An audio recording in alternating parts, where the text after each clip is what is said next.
S působením československých legionářů v Rusku je spojeno spoustu legend a polopravd. Není divu.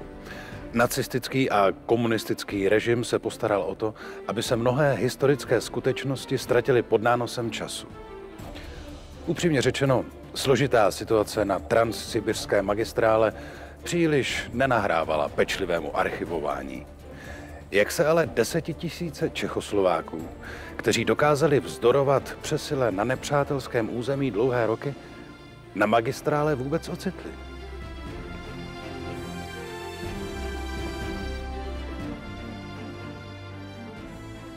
Před válkou žilo v Rusku přibližně 100 000 Čechů a Slováků. Velká část z nich žila na Ukrajině ve Volyňské oblasti. Někteří sem emigrovali v důsledku politického útisku za vlády Habsburků, další kvůli možnostem vyšších výdělků. Rakouskou anexi Bosny a Hercegoviny, ke které došlo v roce 1908, pochopitelně nesli nelibě. Myšlenky slovanské vzájemnosti, které v nich zaselo národní obrození, mluvily o Srbech jako o slovanských bratrech. A když byl potom v Sarajevu zavražděn následník rakousko-uherského trůnu František Ferdinand de Este se svou ženou Žofí a události vedoucí k vypuknutí první světové války se dali do pohybu, nezůstali Čechoslováci v Rusku stranou a jejich národní uvědomění získalo nový impuls. Začali se hlásit k vojenské službě v ruské armádě. Jejich představitelé zároveň usilovali o vznik samostatné československé jednotky. A navzdory proslulé ruské byrokracii slavili záhy první úspěchy. Se svolením cara vzniká Česká družina. Vojenské uskupení v počtu 750 mužů, které už 22. října 1914 odjíždí na frontu bojovat za restauraci Českého království. O republice pochopitelně nechce carský režim ani slyšet. Zbraň proti bývalé vlasti pozvedají krajané i mimo Rusko. Ve stejnou dobu, kdy vzniká Česká družina, se ve Francii formuje Rota Nazdar, která výrazně promluví do války v bitvě u Arasu 9. května 1915. V čele útoku ale utrpí obrovské ztráty a v jejich důsledku jako samostatná československá jednotka zaniká. Po uzavření evropských hranic nemá kde získávat nové síly a potrvá 2 roky, než se na západě podaří soustředit dostatečnou sílu na vytvoření dalších československých jednotek. Z dobrovolníků i válečných zajatců ze Srbska a Itálie, krajanů z Ameriky, Kanady a dalších zemí a také z legionářů z Ruska.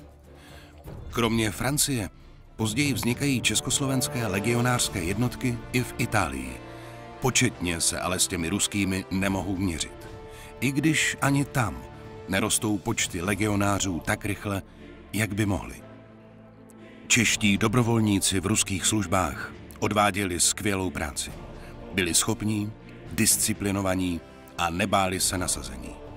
Prováděli především průzkumné a agitační mise a měli velkou zásluhu na tom, že počet českých válečných zajatců na ruské straně rychle rostl. A i díky činnosti vojáků z České družiny se v boji poměrně rychle vzdávali, či přímo přecházeli k nepříteli. Mnoha jejich krajanům se proti Slovanům na ruské frontě bojovat nechtělo. V této chvíli jsem byl ještě rakouský voják, který večer slyšel z ruské strany zpívat české a sokolské písně. Já nevěděl, že na druhé straně jsou Češi. Já měl za to, že zpívají rusky a že rusky rozumím. Nebo že jsou to volyňští Češi právě proti mně. Tak jsem byl dělostřelbou zdecimován.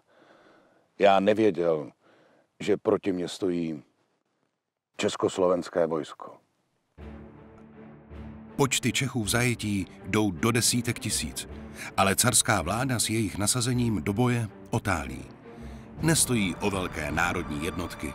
Nechce motivovat národnostní menšiny v Rusku k boji za nezávislost a rovněž se jí nelíbí stále důležitější osoba Tomáše Garrigua Masaryka a jeho smýšlení. Vznik samostatného státu pro ně není přijatelný cíl. Postupně ale přece jen vznikají další jednotky.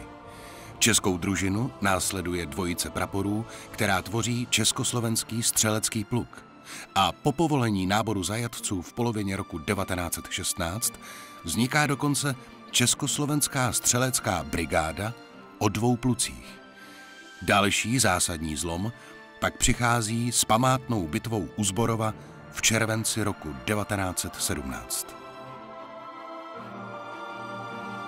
Počátkem roku 1917 se zdálo, že činnost našich jednotek v Rusku je u konce. Došlo totiž k převratu. Car byl svržen, nastupuje prozatímní vláda, která uvažuje o zrušení československých jednotek. Vlivem demokratických změn provedených prozatímní vládou nastává rozklad ruské společnosti.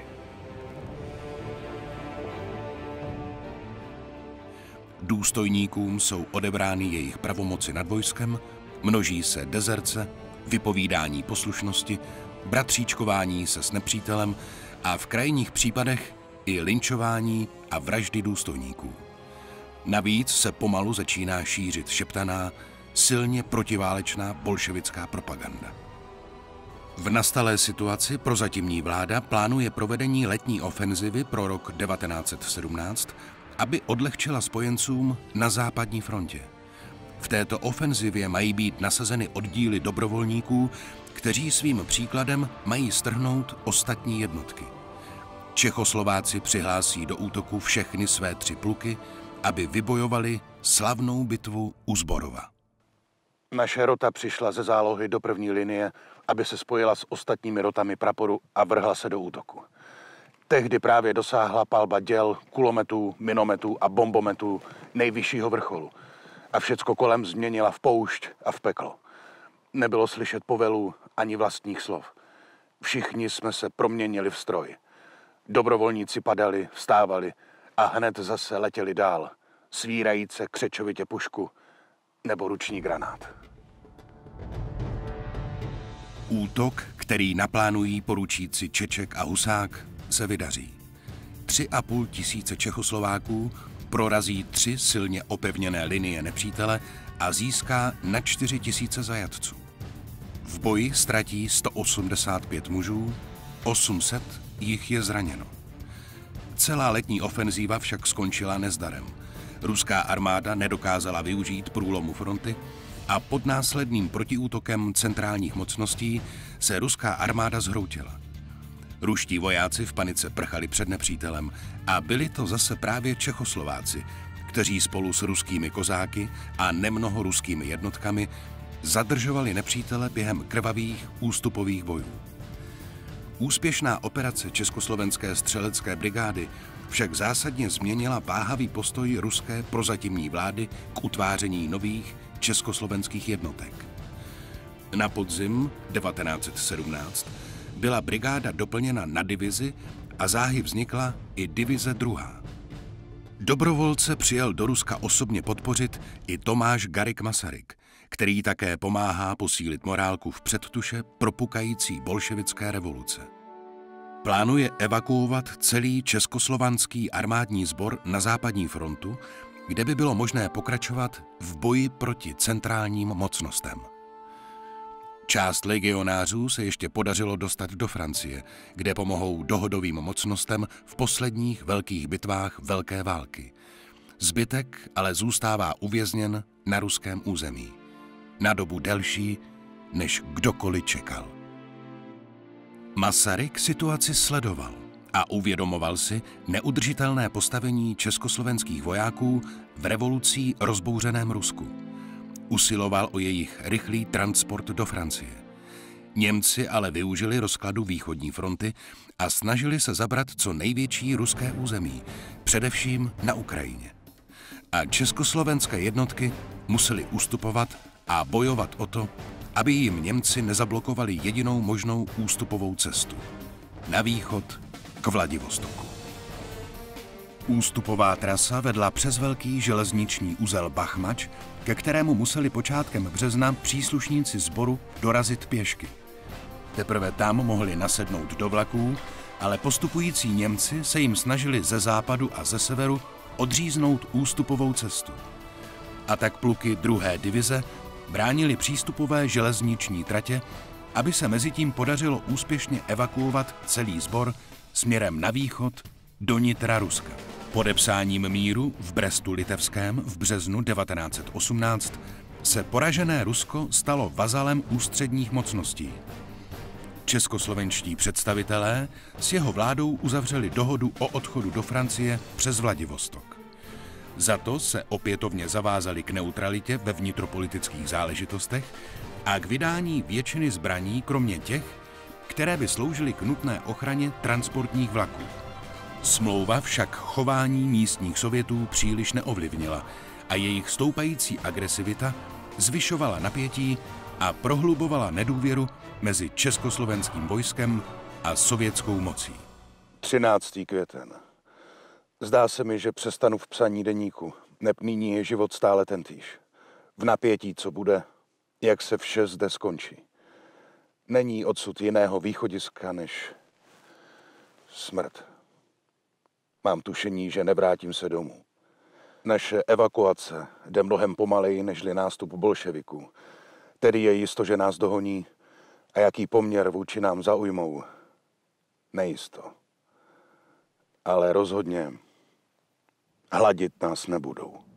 Podle dalších rozkazů legionáři nejenže museli být odzbrojeni, ale veškeré transporty se počátkem roku 1918 téměř zastavily, což se neobešlo bez odezvy. Emoce vybuchly v polovině května 1918 v Čeljabinsku, kde byl jeden z Čechoslováků na stanici zasažen kusem železa vyhozeného z vlaku s rakousko-uherskými zajatci. Viník byl rozzuřenými legionáři zabit. Místní sovět pak zadržel Čechoslováky, kteří přišli k případu podat vysvětlení, i deputaci, která šla žádat za jejich propuštění. Legionáři se proto rozhodli osvobodit je silou a události se dali do pohybu. Každý Čechoslovák, který bude přistižen na železnici ozbrojený, budiž zastřelen na místě. Každý ešalon, v němž se ukáže byt jen jeden ozbrojenec, budiž vyveden z vagónů a zavřen do zajateckého tábora. Tímto pokynem vrchní velitel Rudé armády Lev Davidovič Trocký prakticky vypověděl legionářům válku. Sověty přepadly vlaky dne 25. května u Marianovky u Omska. Účinek úderu byl hrozný. 16 mrtvých, 8 těžce zraněných. Ale odpověď za zradu důkladná. Na 200 mrtvých rudoarmějců. V Irkutsku byl československý oddíl vyzván k odevzdání zbraní. Jakmile tak učinili, byla na ně spuštěna kulometná palba. 12 mrtvých, 60 raněných. Přepadení u Zlatoustu. Československý vlak byl vtažen do ohně kulometů.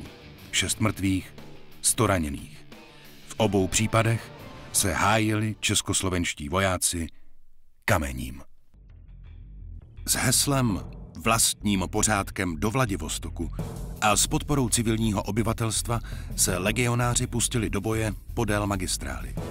V tomto sebezáchovném boji dokázali Čechoslováci během prvních 14 dní obsadit úsek magistrály od Samary po Bajkalské jezero, tedy úsek dlouhý asi 5000 kilometrů. 31. srpna 1918 pak bylo dosaženo spojení s Vladivostokem, který představoval cestu do Francie. Obsazením této strategické železnice navíc Čechoslováci zabránili návratu několika stovek tisíc německých a rakousko-uherských zajatců, díky čemuž se centrálním mocnostem v kritické chvíli nedostalo posil. Tímto způsobem legionáři v Rusku dokázali zkrátit první světovou válku o půl roku a zachránit tak mnoho životů. Pod vlivem prvních bojových úspěchů Čechoslováků proti bolševikům plánovala dohoda protibolševickou intervenci. Na jejímž čele měly být československé legie. Ty se na mnoha místech znovu zapojily do krvavého boje proti bolševické přesile. Slíbené posily však ve skutečnosti nikdy nedorazily. Od května do prosince roku 1918 byli Čechoslováci prakticky v nepřetržitých bojích s bolševickou přesilou. Každý muž musel bojovat za 5. Útočící hordy bylo nutno rozbíjet protiútoky na bodáky. Nemoci, hlad, kamarádi padlí v boji a neustálé sliby o příchodu spojenců nahlodávají morálku československých vojáků. Nemohu přežít hanby, stihnuvší naše vojsko. Boříte to, co bylo s ohromnými překážkami stavěno po celá léta. Pár dnů před vyhlášením samostatnosti Československé republiky se v malé stanici Aksakovo, poblíž ruské Ufy, zastřelil oblíbený plukovník Švec. Důvodem byla revolta jeho vojáků, kteří odmítli bojovat bez slíbených posil. Posil, o kterých věděli, že nedorazí. Paradoxem je, že se plukovník Švec zastřelil 25. října 1918, 3 dny poté, kdy celé Čechy a Slovensko slavili samostatnost, měl pohřeb. Prezidentu Masarykovi. Československá armáda na Sibiři prosí o pomoc. Není armády, která by na horké ruské půdě vydržela tak dlouho, aniž by se rozstavila. Armáda strádá fyzicky i mravně.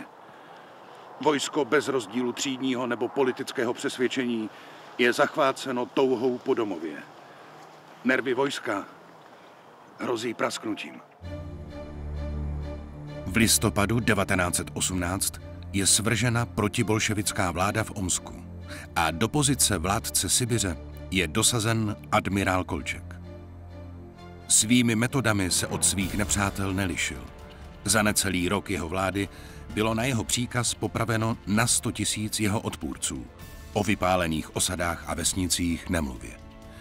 Přesto dokázal vytvořit protibolševickou armádu. Sice skorumpovanou, špatně živenou a prolezlou byrokracií, nicméně schopnou přebírat od Čechoslováků protibolševické fronty.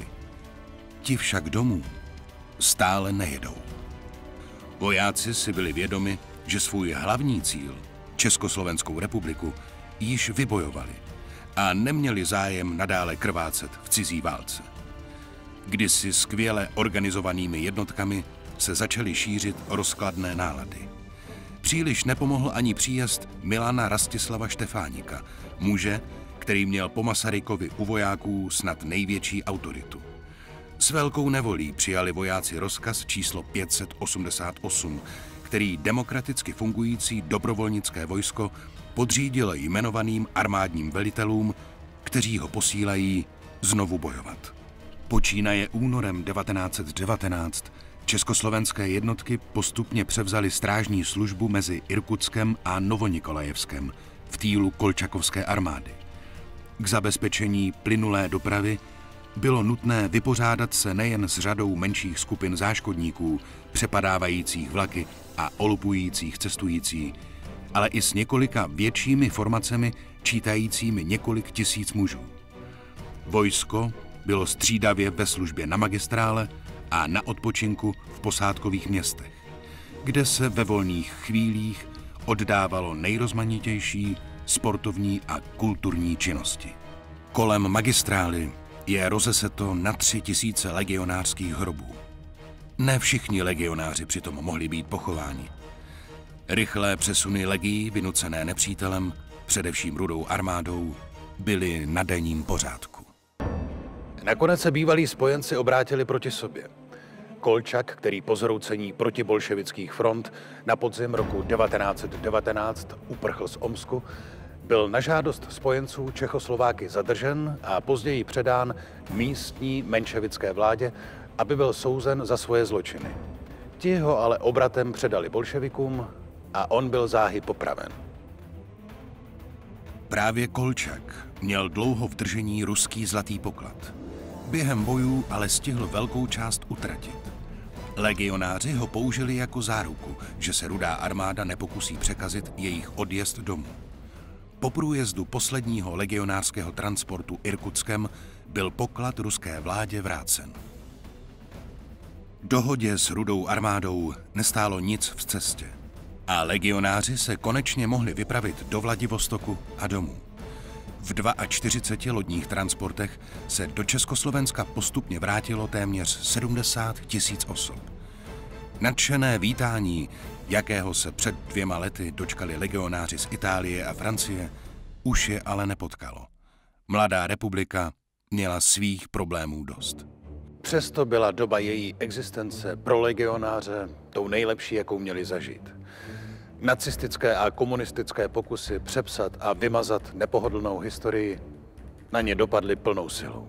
Hrdinské činy byly vymazávány, hrdinové zapomínáni. I proto se možná stereotypem českého vojáka a Čecha vůbec stal Haškův Švejk. Nikoli lidé, kteří bojovali a pokládali své životy za samostatný stát ještě dřív, než vůbec vznikl.